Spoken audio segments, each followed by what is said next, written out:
ആത്മബോധവും ആത്മാഭിമാനവുമുള്ള ഏതൊരു കമ്മ്യൂണിസ്റ്റുകാരനും മനസ്സിലാക്കണം, നിങ്ങൾ വിശ്വസിക്കുന്ന നിങ്ങളുടെ രാഷ്ട്രീയ പാർട്ടി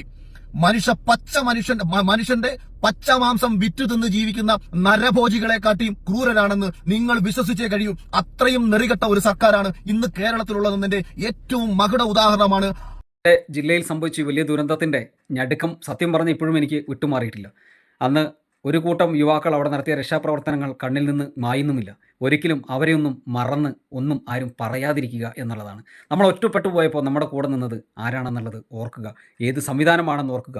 ഇന്നും നമ്മളെ കുറച്ച് കുറവുകളുണ്ടാകാം, സംരക്ഷിച്ചുകൊണ്ടിരിക്കുന്നത് ആരാണെന്ന് ചിന്തിക്കുക. അമ്മയെ എന്ന് നിലവിളിച്ച സമയത്ത് ഒരാളും ഉണ്ടായിരുന്നില്ല. പാതിരാത്രി 11:30-12 മണി മുതൽ ആ സ്വന്തം ജീവൻ പണയപ്പെടുത്തിക്കൊണ്ട് നിങ്ങളുടെ ഒപ്പം നിന്ന കുറേ ചെറുപ്പക്കാരുണ്ട്. നിങ്ങൾ വിമർശിക്കുമ്പോൾ ഇത്തരം ചെറ്റകൾ വായിൽ തോന്നൊക്കെ വിളിച്ചു പറയുമ്പോൾ നമ്മൾ നന്ദികേടായി പോവും, ഓർക്കുക. ബാക്കി വീഡിയോ കാണാം.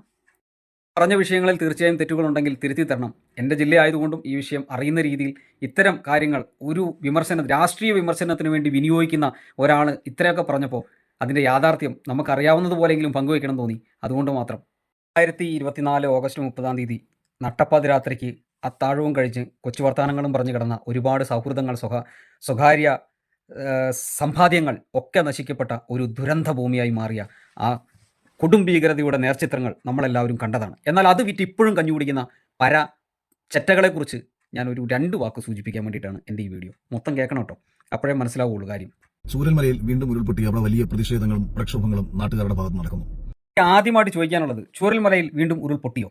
അതോ കഴിഞ്ഞ തവണത്തെ പ്രളയ സമയത്ത് ഇടിഞ്ഞുപോയ ഭാഗങ്ങൾ നികത്താനായിട്ട മണ്ണ് മലയിൽ നിന്ന് ഒലിച്ചു വന്ന മഴവെള്ളത്തിൽ കൂടെ ഒലിച്ചുപോയി അവിടെ വലിയ കലക്കവെള്ളം ഉണ്ടായതാണോ? ഒരു മിനിമം അതെങ്കിലും ചിന്തിക്കാനുള്ള സാമാന്യബോധമില്ലാതെ ഇവൻ പറഞ്ഞു കൂട്ടുന്ന കുറേ കാര്യങ്ങളുണ്ട്. ഞാനും 1 ലക്ഷം രൂപ ദുരിതാശ്വാസ നിധിയിലേക്ക് കൊടുത്ത ഒരാളാണ്. ഞാനും കൊടുത്തതാണ്. പക്ഷേ വിളിച്ചു പറയാൻ സൗകര്യമില്ല. എന്തുകൊണ്ടാണെന്നറിയോ? അത്തരമൊരു സാഹചര്യങ്ങളിൽ നമ്മൾ കൊടുക്കുന്ന വിളിച്ചു പറഞ്ഞ് അതിന്റെ ക്രെഡിറ്റ് കിട്ടിയിട്ട് വേണ്ട കഞ്ഞി കുടിച്ച് ജീവിക്കാൻ. അതുകൊണ്ടാണ് പണിയെടുക്കുന്നുണ്ട്, നല്ലോണം അധ്വാനിക്കുന്നുണ്ട്. മനസ്സിലായില്ലേ? നാടിനെ ചേർത്ത് പിടിച്ച് ലാലേട്ടനും മമ്മൂക്കയും അഖിൽമാരാരെ തള്ളി നാടെന്നായിരുന്നു. പിന്നെ മമ്മൂക്ക എവിടെ കിടക്കുന്നത്? ഈ നക്കി ആരാണെന്നാണ് ഇവന്റെ വിചാരം. ഇതെനിക്ക് മനസ്സിലാവാത്തത്. നമ്മുടെ കഴിവുകൊണ്ട് നമ്മൾ കുറേ സമ്പാദിക്കുക, എന്തും ചെയ്യാം. പക്ഷേ ഈ നക്കാപ്പിച്ച അക്കൗണ്ടിൽ എത്തുമ്പോൾ തന്നെ ഇത്രമാത്രം അഹങ്കാരികളായിട്ട് മാറരുത് എന്ന ഉപദേശമാണ് എനിക്കറിയില്ല, പബ്ലിസിറ്റി കൊണ്ട് നമുക്ക് മന്ദബുദ്ധിയായി മാറുക എന്നൊക്കെ പറയുന്നില്ലേ, ആ ഒരു ചിന്താഗതിയിലേക്ക് എത്തിയെന്ന് എനിക്ക് തോന്നി. ഇനി പെട്ടെന്ന് ചികിത്സിച്ചില്ലെങ്കിൽ പെട്ടെന്ന് എവിടെയെങ്കിലും കൊണ്ടുവരും. ഞാൻ ഇതിനു മുൻപ് തന്നെ വയനാട്ടിൽ പോയിരുന്നു. അവിടുത്തെ ആക്ഷൻ കൗൺസിൽ ആൾക്കാരുമായി സംസാരിച്ചിരുന്നു. കഴിഞ്ഞ ആഴ്ചയും ഞാൻ പോയിരുന്നു. ഇവിടെ നിനക്ക് വിവേകമില്ല എന്ന് ഞാൻ പറഞ്ഞതിൻ്റെ ഒരു കാരണം കൂടെ ഞാൻ പറഞ്ഞുതരാം. നീ 3 വട്ടം വയനാട്ടിൽ പോയി എന്ന് പറഞ്ഞില്ലേ? എനിക്ക് പോകേണ്ട കാര്യമില്ല, എൻ്റെ നാടായത്. പിന്നെ ഈ 3 വട്ടം പോയ സമയത്ത് നീ ആക്ഷൻ കൗൺസിലുകാരോട് സംസാരിച്ചു എന്ന് പറയുന്നില്ലേ? ഇതിൽ 2-3 വിഭാഗങ്ങളുണ്ട് കുഞ്ഞാ, നീ അതൊക്കെ ഒന്ന് അന്വേഷിക്കണം. നീ 3 തവണ പോയപ്പോൾ ഇനി 4ാമത്തെ വട്ടം പോകുന്നുണ്ടെങ്കിൽ നീ ഒരു കാര്യം ചെയ്യും. ഞങ്ങളുടെ കലക്ടറേറ്റ് കൽപ്പറ്റയിലാണ്. കൽപ്പറ്റയിൽ പോവുക, കലക്ടറെ ഒന്ന് കാണുക, മാഡത്തിനോട് ഇതിൻ്റെ കൃത്യമായിട്ടുള്ള വിവരങ്ങൾ ചോദിച്ചറിയുക. നിനക്ക് അവിടുന്ന് ഡീറ്റെയിൽ കിട്ടും. പോട്ടെ, വിവരാവകാശം എന്ന് പറയുന്ന ഒരു സംഭവം ഇന്ന് നമ്മുടെ കേരളത്തിലുണ്ട്. വിവേകമുണ്ടെങ്കിൽ ഒരു വിവരാവകാശം സമർപ്പിക്കുക. 14 ദിവസത്തിനുള്ളിൽ നിനക്ക് അതിൻ്റെ കോപ്പി കിട്ടും. ഈ വലിയ സംഭവമാണല്ലോ. ഇതിനു മുമ്പും പല വിവരാവകാശങ്ങൾ എടുത്തിട്ടുള്ള ആളല്ലേ. അപ്പോൾ എങ്ങനെയാണ് ഈ തുക അവർക്ക് വേണ്ടി വിനിയോഗിക്കപ്പെട്ടുള്ളത് കൃത്യമായിട്ട് നിനക്ക് കിട്ടും. അത് വെച്ച് നിനക്കൊരു വീഡിയോ ചെയ്യാം. എന്ത് അങ്ങനെ വരുമാനം ഉണ്ടാക്കാന്ന്? നിനക്കിപ്പോൾ അതാണല്ലോ തൊഴിൽ. ഈ പറയുന്ന കാര്യങ്ങളിൽ കുറച്ചൊക്കെ പച്ചയായ സത്യങ്ങളുണ്ടാവും. അതിന് സാമാന്യബോധം ഉണ്ടായാൽ മതി. കാരണം ഒരു ആക്ഷൻ കമ്മിറ്റി എന്ന് പറയുന്നത് സ്വാഭാവികമായിട്ടും നമ്മുടെ എതിർപ്പുകൾ കൊണ്ടോ അല്ലെങ്കിൽ പ്രതിഷേധങ്ങൾ കൊണ്ടോ ഉണ്ടാകുന്ന സംഭവങ്ങളാണ്. അവിടെ നടന്ന കാര്യങ്ങളെക്കുറിച്ചോ അവർക്ക് ലഭിച്ച സഹായങ്ങളെക്കുറിച്ചോ നിങ്ങൾക്ക് കൃത്യമായിട്ട് അറിയണമെന്നില്ല. അത് കൃത്യമായിട്ട് അറിയണമെങ്കിൽ അറിയിക്കാൻ പക്ഷഭേദമില്ലാതെ ആ ജനതയ്ക്ക് വേണ്ടി രാവും പകലുമില്ലാത്ത സമയം മാറ്റിവെച്ച് അധ്വാനിക്കുന്ന കുറേ ആളുകളുണ്ട്. അവിടെ പോയി അവരെ രക്ഷാപ്രവർത്തനങ്ങളിൽ സഹായിച്ച ആളുകളുണ്ട്. അതിൻ്റെ അധികാരികളുണ്ട്. ഈ പോട്ടെ, നീ ഒരു മിനിമം പ്രതിപക്ഷത്തെ MLA അവിടുത്തെ ആ MLA എങ്കിലും കണ്ടിട്ട് സംസാരിക്കുക. നീ പിന്നെ അല്ല എന്നുണ്ടെങ്കിൽ അവിടുത്തെ തഹസിൽദാരെ കണ്ട് സംസാരിക്കുക. കൃത്യമായിട്ടുള്ള പേപ്പറുകൾ അവിടെ ഉണ്ട്. ഇതൊന്നും പോണ്ട, നീ ആരുടെയും കാല് പിടിക്കേണ്ട. നിന്റെ അങ്ങനത്തെ പട്ടണത്തിലിരുന്നുകൊണ്ട് നിനക്കൊരു വിവരാവകാശം സമർപ്പിക്കാം. നിനക്ക് ആ രേഖകൾ നിന്റെ വീട്ടിൽ കിട്ടും. പോരെ? അപ്പോൾ സംസാരിക്കുന്ന കാര്യങ്ങളിൽ അല്പം വിവേകം ഉണ്ടാവും, വിഡ്ഢിത്തം വിളമ്പരുത്. അവിടെ നിനക്ക് പോയിട്ട് കാര്യങ്ങൾ ചോദിച്ചറിഞ്ഞിട്ടുണ്ടെങ്കിൽ നിനക്ക് ചെയ്യാൻ പറ്റുമായിരുന്നു. എന്താണെന്നറിയോ? നീ എന്തൊക്കെയോ ചോദിച്ചറിഞ്ഞു എന്നല്ലേ പറഞ്ഞേ? അവിടുത്തെ ജനങ്ങൾക്ക് വേണ്ടി ചൂരൽമല വിഷയത്തിൽ ബാധിക്കപ്പെട്ടവരും ഇപ്പോഴും ചിലപ്പോൾ എന്തെങ്കിലും കാരണവശാൽ വില്ലേജ് ഓഫീസറുടെയോ അല്ലെങ്കിൽ തഹസിൽദാരുടെയോ ശ്രദ്ധയിൽപ്പെടാത്ത ആളുകളും ഉണ്ടാകാം. എനിക്ക് തോന്നുന്നു ഏറ്റവും പെട്ടെന്ന് അവർ ചെയ്യേണ്ടത്, ആളെ കൂട്ടി കുറേ മാധ്യമങ്ങളുടെ മുമ്പിൽ ഛർദ്ദിച്ചാൽ സുഹൃത്തുക്കളെ, നിങ്ങൾ പറയുന്ന കാര്യങ്ങൾ അവർ വ്യഭിചാരത്തെക്കാൾ വലിയ രീതിയിൽ വിറ്റ് കാശാക്കും അവരുടെ മാധ്യമങ്ങളുടെ പെട്ടിയിലേക്ക്. നിങ്ങൾക്ക് ഒരു ഗുണം ഉണ്ടാകാൻ പോകുന്നില്ല. നിങ്ങൾ ചെയ്യേണ്ടത്, നിങ്ങൾ ഈ ആൾക്കൂട്ടം കൂട്ടി ബഹളമുണ്ടാക്കാതെ മാന്യമായി നിങ്ങളുടെ ഡോക്യുമെൻറ്റ്സ് എന്തെങ്കിലും ഉണ്ടെങ്കിൽ അതെടുത്തുകൊണ്ട് നിങ്ങൾ നേരെ കളക്ടർ ഓഫീസിൽ പോവുക. അതല്ലെങ്കിൽ നിങ്ങളുടെ ഉരുളുപൊട്ടിയ സ്ഥലം പോയ വീടുകൾ ഉണ്ടായിരുന്ന ആ വാർഡിലെ വാർഡ് മെമ്പറെയെങ്കിലും കൂട്ടിക്കൊണ്ട് നിങ്ങൾ പോവുക. അവരുടെ അടുത്ത് നിങ്ങളുടെ ആ അവസ്ഥ ബോധിപ്പിക്കുക എന്നുള്ളതാണ്. അവരത് അന്വേഷിച്ച് നിങ്ങളുടെ ലിസ്റ്റിൽ പെടുത്തും. ബാക്കി വീഡിയോ നമുക്ക് കാണാം. ദുരന്തമുഖത്ത് അഖിൽമാരാർ ചെന്നപ്പോൾ കണ്ട വാലും തുമ്പുമില്ലാത്ത കഥകൾ. ഇപ്പോൾ ഈ സംസാരിക്കുന്നത് ചൂരന്മലയിലെ ഒരു വലിയ വിഭാഗം, വയനാട്ടിലെ ഒരു വലിയ വിഭാഗം നിവാസികൾക്ക് വേണ്ടിയിട്ട് ഞാൻ സംസാരിച്ചേ പറ്റൂ എന്നുള്ളത് കൊണ്ട് മാത്രമാണ് ഞാൻ ഇപ്പോൾ സംസാരിക്കാൻ പോകുന്നത്. ാണെങ്കിൽ ആരൊക്കെ കുറ്റം പറഞ്ഞിട്ടാണെങ്കിൽ ഇത്രയധികം ഫോളോവേഴ്സ് നിനക്ക് സമ്പാദിക്കാൻ നിനക്ക് കഴിഞ്ഞ നീ മിടുക്കനാണ്. പക്ഷേ അതിലൂടെ സംസാരിക്കുമ്പോൾ ചൂരൽമലക്കാർക്ക് വേണ്ടിയിട്ടാണ് നീ സംസാരിക്കുന്നതെങ്കിൽ നീ ഉപയോഗിച്ച വാക്കുകൾ, നീ പറഞ്ഞ കാര്യങ്ങളും ഒക്കെ എന്താണെന്നുള്ള അവിടുത്തെ ജനങ്ങൾ കേട്ടിട്ടുണ്ട്. കാരണം അവരുടെ കൂടെ അവരെ രക്ഷിക്കാൻ ഇന്ന് അവിടെ നിന്ന് ഈ ഉരുൾപൊട്ടലുമായി ബന്ധപ്പെട്ടിട്ട് നിരവധി ആളുകളെ അരയ്ക്ക് മുകളിൽ വെള്ളത്തിലൂടെയും ചെടിയിലൂടെയും നീന്തിയും ഇക്കര കടത്തിയ ഒരു പറ്റം യുവാക്കളുണ്ട്. ഈ ഉരുൾപൊട്ടിയ 1-2 ദിവസത്തിനുള്ളിലെ കാര്യം ഞാൻ പറയുന്നത്. അതിനുശേഷം ആ കേട്ടറിഞ്ഞ ആളുകൾ എത്തിയിട്ടുള്ളൂ.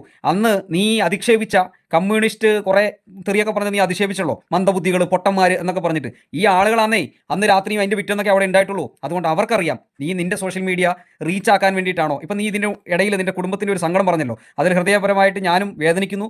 എത്രയും പെട്ടെന്ന് സുഖമാകട്ടെ എന്ന് ആശംസിക്കുന്നു. പക്ഷേ അത്തരം കാര്യങ്ങൾ സംഭവിക്കുന്നിടത്തും മറ്റുള്ളവനെ ഇല്ലാതാക്കിക്കൊണ്ടാവരുത് നിന്റെ ഈ സംഭാഷണം. നീ സംസാരിച്ചതിൽ നിന്ന് ആ ചൂരൽമലയിലുള്ള ആളുകൾക്ക് വേണ്ടിയാണ് സംസാരിച്ചെങ്കിൽ നിനക്ക് ചെയ്യാൻ കഴിയുന്ന ഒരു കാര്യമുണ്ട്. എന്താണെന്നറിയോ? നീ പറഞ്ഞു പോകുന്ന കാര്യങ്ങളല്ല, കൃത്യമായി അവിടുത്തെ വിഷയം പഠിക്കുകയും അതിൽ തന്നെ എത്ര ആളുകൾ ഈ പറയുന്ന തഹസിൽദാർക്കും, നീ ഇപ്പോൾ പറഞ്ഞല്ലോ, നീ പറയുന്ന കണക്കുകൾ ചിലപ്പോൾ നിനക്ക് തെറ്റുകൾ സംഭവിച്ചേക്കാം, ഓർമ്മയിൽ നിന്ന് എടുത്ത് പറഞ്ഞാന്നൊക്കെ.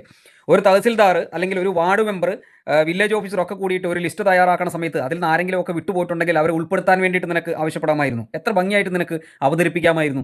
അതുപോലെ തന്നെ നിന്റെ ശ്രദ്ധയിൽപ്പെട്ട ഏതെങ്കിലും ആളുകൾ ഇതിൽ നല്ല രീതിയിൽ ബാധിക്കപ്പെട്ടിട്ടും ശ്രദ്ധിക്കപ്പെടാത്തിട്ടുണ്ടെങ്കിൽ അത് കാണിക്കാമായിരുന്നു. അതുപോലെ തന്നെ ഏതൊക്കെ രീതിയിൽ തെറ്റ് സംഭവിച്ചിട്ടുണ്ടെന്ന് എടുത്ത് നിനക്ക് കാണിക്കാമായിരുന്നു.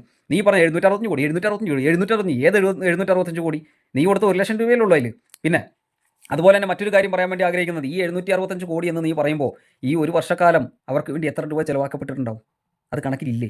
നിന്റെ കണക്കുകളൊക്കെ തെറ്റാവും. ഇനിയും നീ ഒരുപാട് വളരാനുണ്ട്. അതുകൊണ്ട് സമയം കിട്ടുമ്പോൾ ഇനി വരുമ്പം വയനാട് കളക്ടറേറ്റിലൊന്ന് പോയിട്ട് കൃത്യമായിട്ട് കാര്യങ്ങളെ അറിഞ്ഞിട്ട് സംസാരിക്കുക. അല്ലാതെ ഒരു ആക്ഷൻ കൗൺസിലുകാർ പറഞ്ഞു അതാണ് സത്യം എന്നല്ല.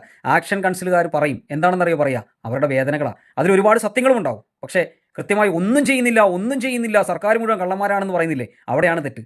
ഇത്ര കാലം അവരെ പോറ്റിയത് ഈ സർക്കാരാണെങ്കിൽ അവർക്ക് വെച്ചു കൊടുക്കാൻ പറ്റും. നീ പറഞ്ഞ 452 വീട് എന്ന് പറയുന്നത് 1000 ചിലവാൻ ആളുകൾക്ക് പണിത് കൊടുക്കുക എന്ന് പറയുമ്പോൾ ഒന്ന് ചോദിച്ചോട്ടെ, നീ ഏതോ വലിയ ഡിഗ്രി ഒക്കെ പഠിച്ചു വരാന്നൊക്കെ അല്ലേ പറയുന്നത്? ക്ലാസ്സിൽ ടോപ്പറല്ലേ നീ? ഒരു കാര്യം ചോദിച്ചോട്ടെ കുഞ്ഞാ, ഈ പറയുന്ന സർക്കാർ നേരിട്ട് മുഖ്യമന്ത്രിയാണോ ഈ ലിസ്റ്റ് തയ്യാറാക്കുന്നത്? ഒരു വില്ലേജ് ഓഫീസർ മുതൽ തഹസിൽദാർ മുതൽ കളക്ടർ ഫൈനലൈസ് ചെയ്ത് കൊടുക്കുന്ന ലിസ്റ്റ് പ്രകാരമല്ലേ ഈ ആളുകളെ തീരുമാനിക്കുന്നത്?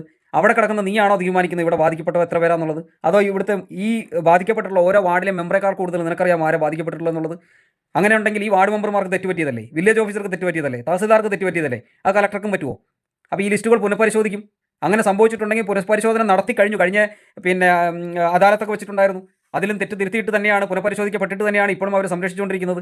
അപ്പോൾ കാര്യങ്ങളൊന്നും അറിയാതെ കൊള എന്ന് പറഞ്ഞിട്ട് നീ കാര്യങ്ങൾ സംസാരിച്ചു, ഊമ്പിയ വർത്തമാനം പറയരുത്. അത് നീ മന്ദബുദ്ധിയാണെന്ന് തെളിയിക്കുന്നതിൻ്റെ ഒന്നാമത്തെ കാര്യമാണ്.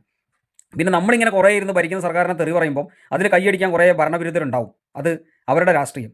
അവർ നിനക്ക് ലൈക്ക് അടിക്കും. എന്നെപ്പോലുള്ളവർ പറഞ്ഞു കഴിഞ്ഞാൽ തെറി വിളിക്കും. പക്ഷേ ഒന്നേ പറയാനുള്ളൂ, കൈയടിക്കുന്നവർക്കും തെറി പറയുന്നവർക്കും നിന്നെപ്പോലെ പേ പിടിച്ച് ചിലയ്ക്കുന്ന ആളുകളോടും ഒന്നേ പറയാനുള്ളൂ, മിനിമം ഇത്തരം വിഷയങ്ങൾ അറിയാൻ നിങ്ങൾക്ക് വിവരാവകാശം സബ്മിറ്റ് ചെയ്യാം. അതിന് 14 ദിവസത്തിനുള്ള അതിൻ്റെ റിപ്പോർട്ട് കിട്ടും. അതിൽ ഈ പറഞ്ഞതൊക്കെ ശരിയോ തെറ്റെന്നും മനസ്സിലാക്കാൻ കഴിയും. അല്ലാതെ വായി തോന്നുന്ന കോതയ്ക്ക് പാട്ടെന്ന് പറയരുത്. ഒരു സംസ്ഥാനത്തെ ഒരു സർക്കാരിനെ നീ ആക്ഷേപിക്കും, അത് കോൺഗ്രസ് ആണെങ്കിലും LDF ഭരിച്ചാലും BJP ഭരിച്ചാലും, ഇത്രത്തോളം ഒരു വർഷമായി അവരെ സംരക്ഷിക്കുന്നവരെ നീ ആട്ടുന്ന സമയത്ത് നീ ആക്ഷേപിച്ചവരിൽ അവരെ രക്ഷിക്കാൻ മുൻകൈയെടുത്തവരുണ്ടെങ്കിൽ നന്ദിയണ്ട, വന്നിക്കണ്ട, നിന്ദിക്കരുത്. കാരണം നിനക്ക് ചിലക്കാനേ കഴിയൂ. ഇനിയും അവിടെ ആവശ്യം വന്നാൽ പോകാൻ ഈ നാട്ടിലെ ജനങ്ങൾ തന്നെയുള്ളൂ. അതുകൊണ്ട് അവരെ സംരക്ഷിക്കാനും ഈ നാട്ടിലെ ജനങ്ങൾക്കറിയാം. അതുകൊണ്ട് നിന്റെ 1 ലക്ഷത്തിൻ്റെ വലിപ്പം പറഞ്ഞ് നീ വയനാട്ടുകാരെ പേടിപ്പിക്കാൻ നോക്കരുത്. എന്റെ കണക്കിൽ 1, 2, 5, 10 തെറ്റുന്നെങ്കിൽ നിങ്ങൾ ക്ഷമിക്കണം. ഞാൻ കണക്കുകൾ മൊത്തം തെറ്റാവും. ഈ വിഷയം നീ നന്നായിട്ടൊന്ന് പഠിക്കുന്നത് നല്ലതാ. ആകെ 450 കുടുംബങ്ങൾക്കാണ് നിലവിൽ വീട് വെച്ച് കൊടുക്കാൻ വേണ്ടിയിട്ട് സർക്കാർ തയ്യാറായിട്ടുള്ളത്. ആലോചിക്കണം, 765 കോടി രൂപ സർക്കാരിന്റെ കൈകളിലേക്ക് ചൂരൽമലയ്ക്ക് വേണ്ടി മാത്രം, വേറെ ഒരു കാര്യത്തിനും ജനം കൊടുത്തതല്ല. ചൂരൽമലയുടെ പുനരധിവാസവുമായി ബന്ധപ്പെട്ട് ജനങ്ങളുടെ കയ്യിൽ നിന്ന് പിരിച്ചെടുത്ത തുക അല്ല. നിന്റെ ഈ വാക്കുകളൊക്കെ കേൾക്കുമ്പോൾ നീ എത്രത്തോളം പൊട്ടറാണെന്നാണ് ശരിക്കും പറഞ്ഞ് ചിന്തിക്കുന്നത്. 2024 അല്ല, 2018 തൊട്ട് ഫ്ലഡ് റിലീഫ് ഫണ്ട് ആരംഭിച്ചിട്ടുണ്ട്. ഇതേ സാധനം നമുക്ക് നേരെ സൈറ്റിൽ കയറി നോക്കിക്കഴിഞ്ഞാൽ കാണുകയും ചെയ്യാം. അതിൽ മൊത്തമുള്ള തുകയാണ് നിങ്ങളോട് ഈ പറഞ്ഞിരിക്കുന്ന ഈ തുക എന്ന് പറയുന്നത്. പക്ഷേ ഇതിൽ തന്നെ ഓഗസ്റ്റ് 30-ആം തീയതി സംഭവിച്ച ദുരന്തത്തിൻ്റെ തൊട്ട് പിറ്റേന്ന് മുതൽ ആ സംവിധാനത്തിന് വേണ്ടി എത്ര തുക അതിൽ നിന്ന് ചിലവാക്കിപ്പെട്ടിട്ടുണ്ടാവാം?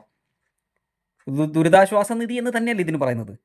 അത് ഈ ഒരു സംവിധാനം, അതായത് ദുരിതത്തിൽ പെടുന്ന ആളുകൾക്ക് ആർക്കും എവിടെയും സഹായം എത്തിക്കുന്നതിന് വേണ്ടി കണ്ടെത്തിയിട്ടുള്ള തുകയാണിത്. മനസ്സിലായില്ലേ?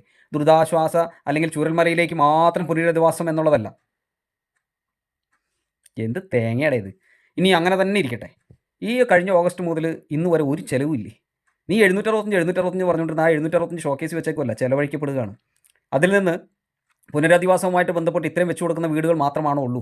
നിൻ്റെ അപ്പൂപ്പനാണോ ഈ 15 ലക്ഷം വെച്ചിട്ട് കൊണ്ട് കൊടുത്തത് ഈ കഴിഞ്ഞ ദിവസം?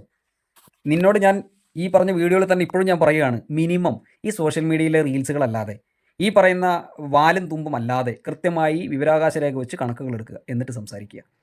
മനസ്സിലായില്ലേ? 16.5 കോടി രൂപയാണ് ഈ കഴിഞ്ഞ ദിവസം 3 ദിവസം മുമ്പ് മാത്രം അവിടെയുള്ള 104 കുടുംബങ്ങൾക്ക്, 104 107 കുടുംബങ്ങൾക്കായിട്ട് കൊടുത്തിട്ടുള്ളത്. കാര്യങ്ങൾ അറിഞ്ഞിട്ട് സംസാരിക്കുക. നീ പറയുന്നത് കേൾക്കുന്നവർ വയനാട്ടുകാരല്ലെങ്കിൽ സ്വാഭാവികമായിട്ടും ചിന്തിക്കും, എൻ്റെ പൊന്നേ, എന്നാൽ ഈ സർക്കാർ അഖിൽ ഇതൊക്കെ കണ്ടുപിടിച്ചു, ഭയങ്കര സംഭവമല്ലേ, എൻ്റെ പൊന്നു വന്നാലും എന്ത് സർക്കാരാ. എന്നിട്ട് മുഖ്യമന്ത്രിനെ പുറത്തെറിയും, പരനാറി, അത് ഇത് കള്ളൻ കവർച്ചക്കാരൻ. എൻ്റെ പൊന്നെ ചങ്ങാതി, വല്ലാത്തൊരു സാധനം തന്നെ. ഇല്ലെന്നുണ്ടെങ്കിൽ ഇടതുപക്ഷം ഇല്ലെങ്കിൽ മനുഷ്യരില്ല എന്ന് പറയുന്ന സാഹിത്യവും വാഴ്ത്തിപ്പാടലുകളും കവിതാശലകങ്ങളും ഒക്കെ ഉന്നയിച്ചുകൊണ്ട് ഇവർ അടുത്ത തെരഞ്ഞെടുപ്പിലേക്ക് വരും. അതിനു മുൻപ് നിങ്ങൾ ഇവരുടെ കാപട്യങ്ങളും കള്ളത്തരങ്ങളും ഒന്ന് മനസ്സിലാക്കണമെന്ന് കരുതി തന്നെയാണ് ഞാൻ ഇപ്പോൾ സംസാരിക്കുന്നത്. കാര്യം അടുത്ത തെരഞ്ഞെടുപ്പിൽ വരുന്നത് എത്ര പൈസ കിട്ടേ? ആരെ കൊണ്ടുവന്നേ?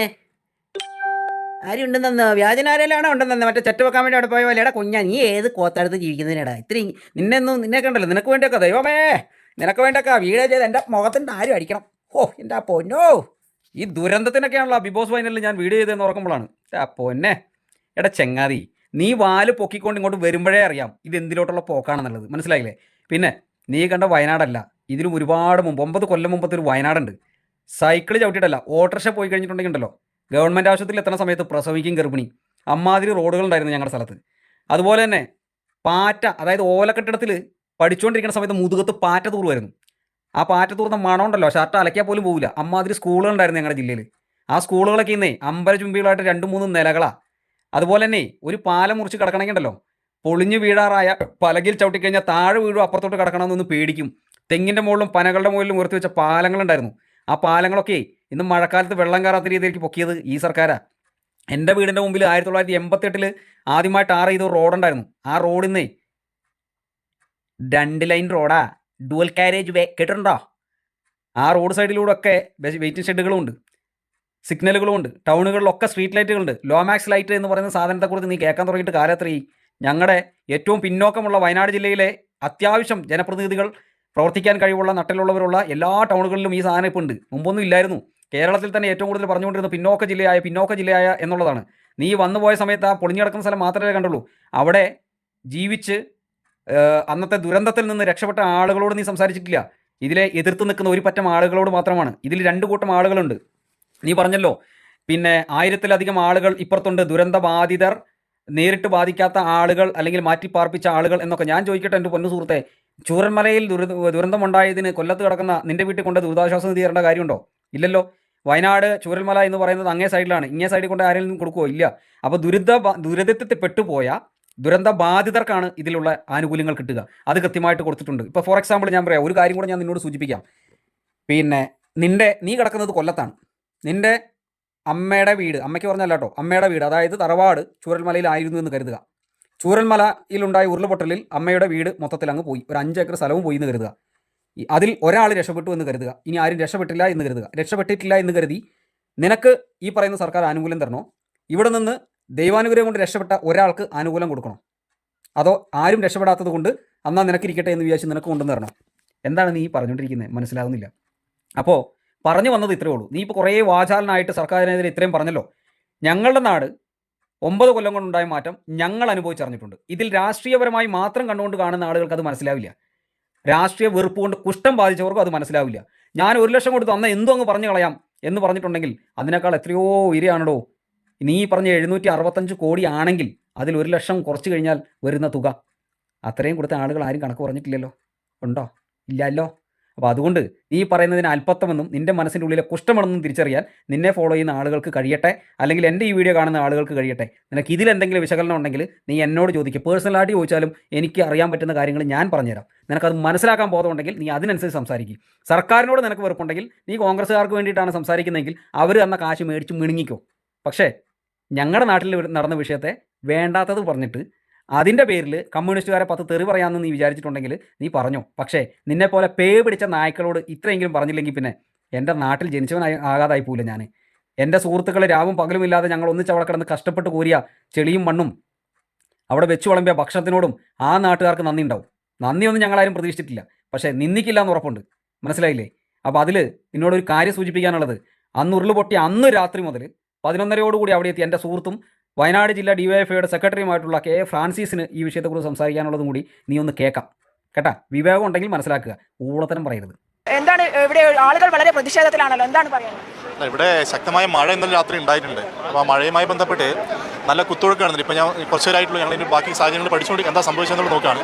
അപ്പോൾ ഈ വെള്ളം കുത്തൊഴുക്കിൻ്റെ ഭാഗമായിട്ട് രാവിലെ അക്കരെ പോയ തൊഴിലാളികൾ അവിടെ ഒറ്റപ്പെട്ടു എന്നതിലേക്കാണ് നമ്മൾ വാർത്ത കേട്ടിവിടെ വരുന്നത്.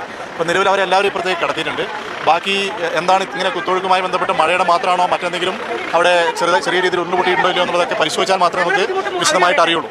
അപ്പം അതുമായി ബന്ധപ്പെട്ട പരിശോധന നടത്തുന്നുണ്ട്. പരിശോധന നടത്തി അതുമായി ബന്ധപ്പെട്ട കാര്യങ്ങൾ നമ്മൾ ഡീറ്റെയിൽസ് എടുക്കും. എന്തായാലും വലിയ കുത്തൊഴുക്ക് വെള്ളം ഉണ്ടായിട്ടുണ്ട്. സാധാരണ നിലയിലൂടെ മഴ നന്നായി പെയ്യുന്ന സമയത്ത്, മലയോരത്ത് മഴ പെയ്യുന്ന സമയത്ത് ഈ കുത്തൊഴുകി വെള്ളം വരുന്നതാണ്. പിന്നെ മറ്റൊരു സാധ്യത ഉണ്ടാകാൻ സാധ്യത വെച്ചാൽ ഇവിടെ മണ്ണുകൾ സൈഡിലേക്ക് മാറ്റി വെച്ചിട്ടുണ്ടാവും. ആ മണ്ണുകൾ ഈ കുത്തൊഴുക്കിൻ്റെ ഭാഗമായിട്ട് അതും കൂടി ഒഴുകി വരുമ്പോൾ നല്ല കലക്കുണ്ടാവും. അതായിരിക്കും നമ്മൾ ഈ കാണുന്ന തരത്തിൽ ഇത്രയും ഭീകരമായിട്ടൊരു സാഹചര്യം ഉള്ളത്. എന്തായാലും മറ്റു സാഹചര്യങ്ങൾ പരിശോധിച്ചതിന് ശേഷം വേണ്ട തരത്തിലുള്ള ഇടപെടൽ ഉണ്ടാവുന്നതാണ് സൂചിപ്പിക്കാനുള്ളത്. ഈ മനുഷ്യനില്ലേ, ഉരുളുപൊട്ടി ഇതിൻ്റെ അന്ന് രാത്രി ഉരുളുപൊട്ടി മണിക്കൂറുകൾക്കുള്ളിൽ അവിടെ എത്തുകയും 3 മാസത്തോളം രക്ഷാപ്രവർത്തനങ്ങൾക്ക് നേതൃത്വം നൽകിയ ഈ മനുഷ്യൻ്റെ വാക്കുകൾക്കൊക്കെ ഉണ്ടല്ലോ, ഓരോ മനുഷ്യ ജീവൻ്റെയും വിലയുണ്ട്. മനസ്സിലായില്ലേ? അതൊന്നും നിനക്ക് പറഞ്ഞാൽ മനസ്സിലാവില്ല. കാരണം ഇതുപോലെ ഛർദ്ദിക്കാനേ നിനക്കൊക്കെ അറിയൂ. ഒരു മനുഷ്യൻ്റെ ജീവൻ രക്ഷിക്കാനോ അവരുടെ കൂടെ ഇരിക്കാനോ നിന്നെക്കൊണ്ട് കഴിയില്ല. മനസ്സിലായില്ലേ? അപ്പോൾ വിമർശിക്കാം അറിവുള്ളവർക്ക്. ഒരു വിഷയം നമ്മൾ പഠിക്കുമ്പോൾ ഞാൻ കേട്ടവാദി കേൾക്കാത്തവാദി കയറെടുക്കാറില്ല കുഞ്ഞാ. നമ്മളിപ്പോൾ നിലമ്പൂർ ഇലക്ഷൻ കഴിഞ്ഞു, ഞാൻ വീഡിയോകൾ ചെയ്തിരുന്നു. 3 ദിവസമായിട്ട് ഞാൻ അതിൻ്റെ അവസാനത്തെ വീഡിയോ ചെയ്തിട്ടില്ല. കാരണം എന്താണെന്നറിയോ? പ്രതിഷേധങ്ങളും ഒരുപാട് പ്രഹസനങ്ങളും അവിടെ നടക്കുന്നുണ്ട്. നമ്മൾ കേട്ടവാദി കേൾക്കാത്തവാദി കയറെടുക്കാറില്ല നിന്നെ പോലെ. മനസ്സിലായില്ലേ? നിനക്ക് സോഷ്യൽ മീഡിയ റീച്ചിലൂടെ കിട്ടുന്ന പണമാണ് നിൻ്റെ ഉപജീവനമാർഗം. എനിക്കതല്ല. നല്ല അന്തസ്സായി ജോലി ചെയ്ത് ജീവിക്കുന്നുണ്ട്. പക്ഷേ ഇമാതിരി തെണ്ടിത്തരം പറയുമ്പോഴേ ഇതുപോലെ ഒരുപാട് മനുഷ്യരുടെ കഷ്ടപ്പാടാണ് ആ നാട്ടിൽ നിന്ന് മനുഷ്യരെ ജീവനോടെ കുറച്ച് പേരെങ്കിലും തിരിച്ചു പിടിക്കാനായത്. നഷ്ടപ്പെട്ടു പോർക്ക് അവരുടെ സ്വന്തം അപ്പനെയും അമ്മനെയും തിരിച്ചറിയാനും ഒരു നോക്ക് കാണാനും കഴിഞ്ഞത്. ഒരുപാട് മനുഷ്യരെയാണെങ്കിലും ഒന്നിച്ച് തിരികെ അതേ സ്ഥലത്ത് അടക്കം ചെയ്ത് അവർക്ക് മുമ്പിൽ ഒരു തിരുവിളക്ക് കത്തിക്കാനുള്ള അവസരം ഉണ്ടാക്കി കൊടുത്തത്. അതുകൊണ്ട് ഇതൊക്കെ മറന്ന് നീ സർക്കാരിനെ വിമർശിക്കുമ്പം വിമർശനങ്ങളാവാം, പക്ഷേ ഇമാതിരി പുച്ഛിച്ചു കഴിഞ്ഞാൽ നിൻ്റെ പിതൃത്വത്തെ നീ തന്നെ സംശയിക്കേണ്ടി വരും. ഇത്രത്തോളം കുഷ്ഠം മനസ്സിനുണ്ടാവരുത്. നീ വിമർശിച്ചോളൂ, പക്ഷേ ചൂരൽമലയിലെ നഷ്ടപ്പെട്ടു പോയ ഞങ്ങളുടെ ജില്ലയിലെ ഓരോ ജീവനുകളുടെയും വില പറഞ്ഞിട്ട് നീ സോഷ്യൽ മീഡിയ റീച്ചുണ്ടാക്കാൻ വേണ്ടി വായി തോന്നി വിളിച്ചു പറയരുത്. കാരണം ചൂരൽമലക്കാർ പോലും പൊറുക്കില്ല. കാരണം ആനുകൂല്യങ്ങൾ ലഭിച്ചുകൊണ്ടിരിക്കുന്ന എന്ന് ഞാൻ പറയില്ല, അവകാശങ്ങൾ ലഭിച്ചുകൊണ്ടിരിക്കുന്ന, സംരക്ഷണങ്ങൾ ലഭിച്ചുകൊണ്ടിരിക്കുന്ന ഒരുപാട് ആളുകൾ ഇന്ന് ചൂരൽമലയിലുണ്ട്, വയനാട്ടിലുണ്ട്, കേരളത്തിൻ്റെ വിവിധ ഭാഗങ്ങളിലുണ്ട്. ഈ സർക്കാരിനാൽ അനുഭവിച്ചുകൊണ്ടിരിക്കുന്ന ഈ പരിശോധിക്കാം. കാരണം എന്താ വെച്ച് കഴിഞ്ഞാൽ ഇപ്പം ഇവിടെ തൊഴിലുമായി ബന്ധപ്പെട്ട് ആളുകൾ അപ്പുറത്ത് പോകേണ്ട സാഹചര്യം ഉണ്ടെന്നുള്ളത് വസ്തുതയാണ്. അപ്പം ആ തൊഴിലുമായി ബന്ധപ്പെട്ട് അവിടെ തോട്ടം പൂട്ടിക്കിടക്കുന്ന സാഹചര്യം ആയിരുന്നു. ഇവിടുത്തെ തൊഴിലാളികൾ തന്നെയാണ് ആദ്യം ആവശ്യപ്പെട്ടത് ഞങ്ങൾക്ക് തൊഴിലെടുക്കാനുള്ള സാഹചര്യം എടുക്കണമെന്നാണ് നിരന്തരം ആവശ്യപ്പെട്ടാണ് തുറന്നു കൊടുക്കുന്ന സാഹചര്യം ഉണ്ടായിട്ടുള്ളത്. ബാക്കിയുള്ള കാര്യങ്ങൾ എന്താണ് അതിന് ഉണ്ടായിട്ടുള്ളത് ബന്ധപ്പെട്ട് ഗവൺമെന്റ് നിലയ്ക്ക് പരിശോധിച്ച് പരിഹരിക്കാൻ ആവശ്യമായിട്ടുള്ള സംവിധാനം ഉണ്ടാവും. ഈ ഭൂമാഫിയകളും ഈ കോടിക്കണക്കിന് രൂപയുടെ കൈകാര്യം ചെയ്യുന്ന ഈ വിഭാഗത്തിൽപ്പെടുന്ന കപട ബിസിനസ് രാഷ്ട്രീയ താല്പര്യമുള്ളവരുമാണെന്ന് പറയാതിരിക്കാൻ കഴിയില്ല. ഇത് ഞാൻ പറഞ്ഞതല്ല, ആ പ്രദേശവാസികൾ ഒന്നടങ്കം ഇത് നിങ്ങൾ പറയണം. ഞങ്ങളുടെ ജീവിതം വെച്ച് ഇവർ കളിക്കുന്ന കാര്യങ്ങൾ ഞാൻ പറയണമെന്ന് പറഞ്ഞതുകൊണ്ടാണ് ഞാനിപ്പോൾ ഇത് പറയുന്നത്. അല്ലാതെ അഖിലു മാമ സംസാരിക്കാനൊക്കെ നല്ലോണം അറിയാം, പക്ഷേ ഈ പറയുന്ന വീഡിയോ എത്ര മനോഹരമായി ചെയ്യാമായിരുന്നു. അവിടുത്തെ വിഷയങ്ങളെക്കുറിച്ച് പഠിച്ച് കളക്ടറുമായി സംസാരിച്ച് വിവരാവകാശ രേഖ എടുത്ത് കൃത്യമായി ഇതിനെപ്പറ്റി സംസാരിച്ചിരുന്നെങ്കിൽ എത്ര മനോഹരമായിട്ട് അവതരിപ്പിക്കാമായിരുന്നു. എന്തെങ്കിലും രീതിയിൽ തഹസിൽദാർക്ക് പറ്റിയ തെറ്റ് ഇതിൽ പറഞ്ഞിട്ടില്ല, വില്ലേജ് ഓഫീസർക്ക് ഉണ്ടായ തെറ്റ് പറഞ്ഞിട്ടില്ല, അവിടുത്തെ വാർഡ് മെമ്പർമാരോട് പോലും സംസാരിച്ചിട്ടില്ല, കളക്ടറോട് സംസാരിച്ചിട്ടില്ല, കൃത്യമായ വിവരങ്ങൾ അറിയത്തില്ല. എന്തൊക്കെയാണ് ഈ വിളിച്ചു പോകുന്നത്? ഇനി ഇതൊക്കെ തന്നെ വാസ്തവമാണെന്നിരിക്കട്ടെ, ഇങ്ങനെ ഒരുപാട് ആരെയൊക്കെയോ തെറി വിളിച്ച് നിൻ്റെ ഫ്രസ്ട്രേഷൻ കാണിച്ചിട്ട് ഇതുകൊണ്ട് ആർക്കാണ് ഗുണമുണ്ടാകുന്നത്? അപ്പോൾ നമ്മളൊരു സോഷ്യൽ മീഡിയയിൽ ഒരു വിഷയം പറയുന്ന സമയത്ത് കൃത്യമായിട്ടോടെ എന്തെങ്കിലുമൊക്കെ മാറ്റങ്ങൾ സംഭവിക്കാനായിരിക്കണം പറയേണ്ടത്. അല്ലാതെ കുറേ ഭരിക്കുന്ന സർക്കാർ ഏതോ ആവട്ടെ അവരെ അങ്ങ് തെറി പറഞ്ഞാൽ എൻ്റെ റീച്ച് ഭയങ്കരമായിട്ട് അങ്ങ് കൂടി എനിക്ക് കുറേ കാശ് കിട്ടുമെന്ന് വിചാരിച്ചു കഴിഞ്ഞാൽ അതുകൊണ്ടൊന്നും വലിയ കാര്യമില്ല സഹോദര. നമ്മൾ ഒരുപാട് ഉണ്ടാക്കുന്ന കാശുകളൊക്കെ മറ്റൊരു സൈഡിൽ കൂടെ ഒരു ഉപകാരമില്ലാതെ പോയി കഴിഞ്ഞാൽ പിന്നെ ഇതുകൊണ്ട് എന്ത് കാര്യം? അതുകൊണ്ട് ആദ്യം കഴുകി ശുദ്ധീകരിക്കേണ്ട സ്വന്തം മനസ്സാണ്. നീ പറയുന്നില്ലേ ഞാനൊരു നിഷ്പക്ഷമായിട്ട് പറയുന്ന ആളെ രാഷ്ട്രീയമില്ലാന്ന്, പക്ഷേ നീ പറയുന്ന രാഷ്ട്രീയം നിൻ്റെ ഉള്ളിലെ കുഷ്ഠമല്ലേ? ഭരിക്കുന്ന പക്ഷത്തെ തെറി പറഞ്ഞാലേ എനിക്ക് റീച്ച് ഉണ്ടാവൂ എന്ന ഒരു രാഷ്ട്രീയമല്ലേ നീ ഇപ്പോൾ പറഞ്ഞുകൊണ്ടിരിക്കുന്നത്? അതുകൊണ്ട് നീ പറഞ്ഞുകൊണ്ടേയിരിക്കുക.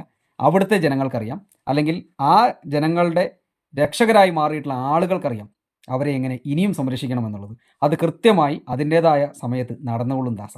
മനസ്സിലായില്ലേ? അതിന് ഉത്തരവാദിത്തപ്പെട്ട ആളുകൾ അത് കൃത്യമായി ചെയ്യുന്നുണ്ട്. ആ കൃത്യമായ കാര്യങ്ങൾ നടന്നിട്ടില്ല എന്നുണ്ടെങ്കിൽ ഈ പറയുന്ന ആളുകൾക്ക് ശരിക്കും പറഞ്ഞിട്ടുണ്ടെങ്കിൽ ഈ ആക്ഷൻ കമ്മിറ്റി പത്രസമ്മേളനം വിളിക്കുന്നത് നിങ്ങൾ കണ്ടിട്ടുണ്ടോ? ഈ വിളിച്ചത് ആരൊക്കെയാണെന്നറിയോ? നീ സംസാരിച്ച അല്ലെങ്കിൽ നിന്നോട് പറഞ്ഞ ആളുകൾ ആരൊക്കെയാണെന്നറിയോ? ഒന്നും അറിയില്ല. ആക്ഷൻ കമ്മിറ്റിക്ക് കൃത്യമായിട്ടുള്ള രീതിയിൽ കളക്ടറെ സമീപിക്കാം, അതിൻ്റെ വിവരാവകാശം വെച്ചിട്ടെടുക്കാം. ആ ആക്ഷൻ കമ്മിറ്റിക്ക് തന്നെയാണെങ്കിലും ഇതിലുള്ള തെറ്റ് തിരുത്തി ആരുടെയൊക്കെ പേര് എന്തുകൊണ്ട് ലിസ്റ്റിൽ വരുത്തണമെന്ന് കളക്ടറെ അറിയിക്കാം. ഇതൊന്നും സംഭവിച്ചിട്ടില്ലല്ലോ.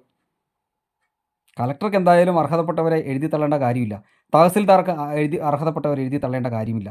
അപ്പോൾ ചൂരൽമലയിൽ കൃത്യമായിട്ടുള്ള കാര്യങ്ങൾ നടപ്പിലാക്കാൻ നട്ടലുള്ള ഒരു ജില്ലാ ഭരണകൂടവും, ജില്ലാ പഞ്ചായത്ത് പ്രസിഡൻ്റുണ്ട്, ജില്ലാ കലക്ടറുണ്ട്, ജില്ലാ സംഘടനയുടെ വയനാട്ടിലെ തന്നെ വ്യത്യസ്തമായ സംഘടനകളുള്ള ജില്ലാ കമ്മിറ്റികളുണ്ട്.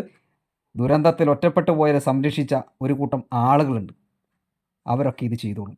നീ പറയുന്നത് മഹാവിഡ്ഢിത്തരം മാത്രം. ഒരല്പം കാര്യമുണ്ട്, ഒരുപാട് വിഡ്ഢിത്തരം. അപ്പം കാര്യങ്ങൾ മനസ്സിലാക്കി വിവേകത്തോടെ സംസാരിക്കുക. ഞാൻ ഉൾപ്പെടെ നിന്നെ കേൾക്കും. കണക്ക് പ്രകാരം നമുക്കൊന്ന് പരിശോധിക്കാം. 765 കോടി രൂപ സർക്കാരിന്റെ ഖജനാവിലല്ല മുഖ്യമന്ത്രിയുടെ ദുരിതാശ്വാസ നിധിയിലേക്ക് വരുമ്പോൾ 450 കുടുംബങ്ങൾക്ക് കൽപ്പറ്റയിൽ ഒരു എസ്റ്റേറ്റ് വാങ്ങി അവിടേക്ക് ഇവർ ടൗൺഷിപ്പ് നിർമ്മിച്ചുകൊണ്ട് പുനരധിവസിപ്പിക്കാൻ പോവുകയാണ്.